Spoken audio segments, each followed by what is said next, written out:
बिस्मिल्लाहिर्रहमानिर्रहीम। अस्सलाम वालेकुम। Welcome to math.cloud। आज हम लेक्चर 13 का पार्ट 10 करेंगे। लेक्चर 13 जो है स्पेशल फंक्शंस का, वो एक्चुअली उसमें हमने एग्जाम्पल्स ही किए हैं। ऐसे हमने इंटीग्रल्स को एवेल्यूएट किया है जिनमें गामा और बीटा फंक्शन के फार्मूलाज और डिफरेंट प्रॉपर्टीज यूज होती हैं। आज हम इंटीग्रल सॉल्व करेंगे। ये एक इम्प्रॉपर इंटीग्रल है। Integral from 0 to infinity x divided by 1 plus x raise to power x dx। Start करते हैं हम इस क्वेश्चन को। यहाँ पे हम इसे सब्स्टिट्यूशन मेथड से करेंगे। पहले हम ले लेते हैं left I is equal to integral from 0 to infinity x divided by 1 plus x raise to power 6 dx। यहाँ पे हम सब्स्टिट्यूशन करेंगे। हम पुट करेंगे यहाँ पे put x raise to power 6 is equal to tan square theta. X की value हमारे पास हो जाएगी tan 1/3 थीटा। 6 रूट लिया दोनों तरफ, तो 2 और 6 कैंसिल आउट होकर 1/3 रह जाएगा। अब हम डिफरेंशियल फाइंड करते हैं। dx इक्वल हो जाएगा 1/3 tan minus 2/3 theta secant square theta d theta. पहले पावर रूल यूज होगा। 1/3 में से जब हम -1 करेंगे तो -2/3, फिर tan थीटा का डेरिवेटिव सीकेंड स्क्वायर थीटा होता है, साथ डिफरेंशियल आ जाएगा। अब हम चेंज ऑफ लिमिट को डिस्कस करते हैं कि बाउंड जो है इनमें क्या चेंजिंग आएंगी। तो when x is equal to 0, जब x 0 हो तो क्या होगा? 0 is equal to tan square theta, 0 is equal to tan theta, theta is equal to tan inverse of 0 which is equal to 0। Then theta is equal to 0। अगर हमारे पास यहाँ पे x when x is equal to infinity, when x is equal to infinity, then फिर इस case में यहाँ पे इन्फिनिटी आएगा। और यहाँ पे हम जानते हैं कि tan π/2 जो होता है वो इन्फिनिटी या अनडिफाइंड होता है। तो then theta is equal to π/2। अब हम डिनोमिनेटर में 1 plus x raise to power 6 मौजूद है, इसकी वैल्यू भी अलग से कैलकुलेट कर लेते हैं। हमारे पास 1 plus x raise to power 6 is equal to 1 plus tan square theta, और 1 plus tan square theta equal होता है सीकेंड स्क्वायर थीटा के। अब ये जो हमारी सब्स्टिट्यूशंस हैं और चेंज ऑफ बाउंड्स हैं, ये हम अपने इंटीग्रल में पुट करेंगे। तो हमारे पास हो जाएगा I is equal to integral from 0 to π/2। x की वैल्यू हमारे पास tan raise to power 1/3 theta 1 plus x raise to power 6 secant square theta, और dx की वैल्यू हमारे पास 1/3 tan minus 2/3 theta secant square theta d theta. Secant square theta cancel out हो जाएंगे। I is equal to 1/3 integral से बाहर आ जाएगा।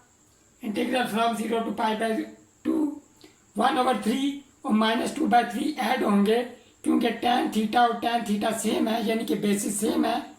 Powers add हो जाएंगी। 1/3 -2/3, ये हमारे पास आ जाएगा 1 - 2 -1/3 tan -1/3 theta d theta which is equal to 1/3 integral from 0 to π/2 tan theta हमारे पास होता है sine -1/3 theta divided by cos -1/3 theta d theta. Cos को हम ऊपर शिफ्ट करेंगे न्यूमरेटर में। 1/3 integral from 0 to π/2 sine -1/3 theta and cos 1/3 theta d theta. अब ये हमारे पास जो फॉर्म बन रही है ये एक्चुअली कुछ फॉर्म 4 की तरह, ये जो हमने फॉर्म डिड्यूस की थी ये हमने बीटा फंक्शन का जो फार्मूला 4 था या फॉर्म 4 थी वहाँ से डिड्यूस की थी हमने। अब यहाँ पे देखें साइन की पावर -1/3 है, यहाँ पे 2m-1 है, तो -1/3 को हमने 2m-1 की फॉर्म में लिखना है और कॉस में 1/3 को 2n-1 की फॉर्म में लिखना है। यहाँ से पहले हम वैल्यू कैलकुलेट कर लेते हैं। 2m-1 हमारे पास -1/3 है, 2m-1/3 + 1 ये आ जाएगा हमारे पास 2/3, तो m की वैल्यू आ जाएगी हमारे पास 1/3 क्योंकि 2 और 2 कैंसिल हो जाएंगे।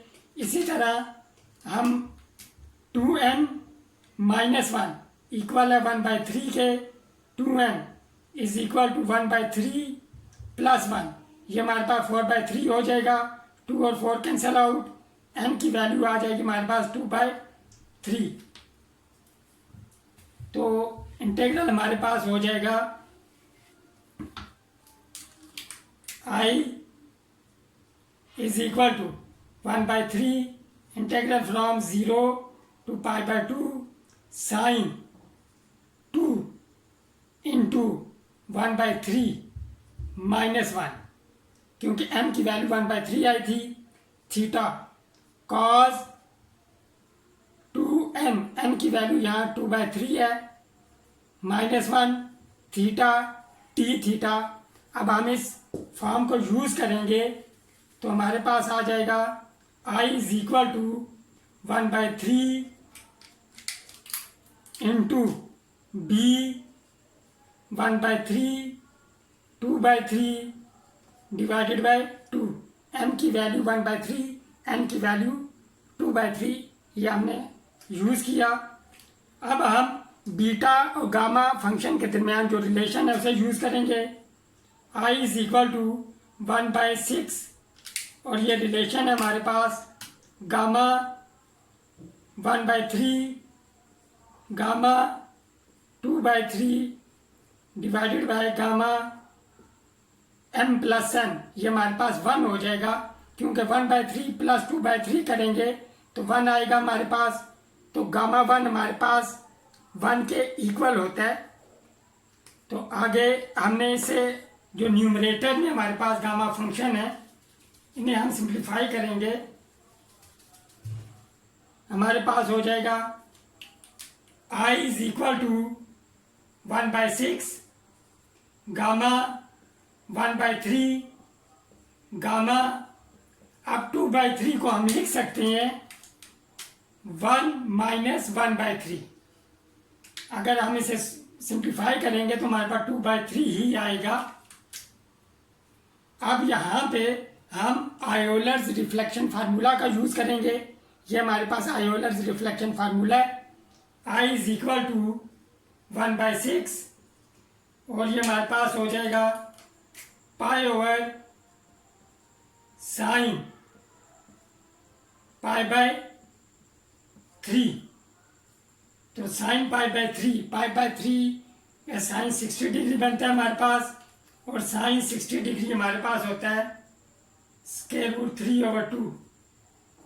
यहाँ पे हमारे पास आ जाएगा √3/2, 2 और ये कैंसल आउट हो जाएंगे तो π/3 इसे हम ऐसे भी लिख सकते हैं I इज इक्वल टू, अगर रेशनलाइज करें अगर हम तो ये हो जाएगा √3 π/9।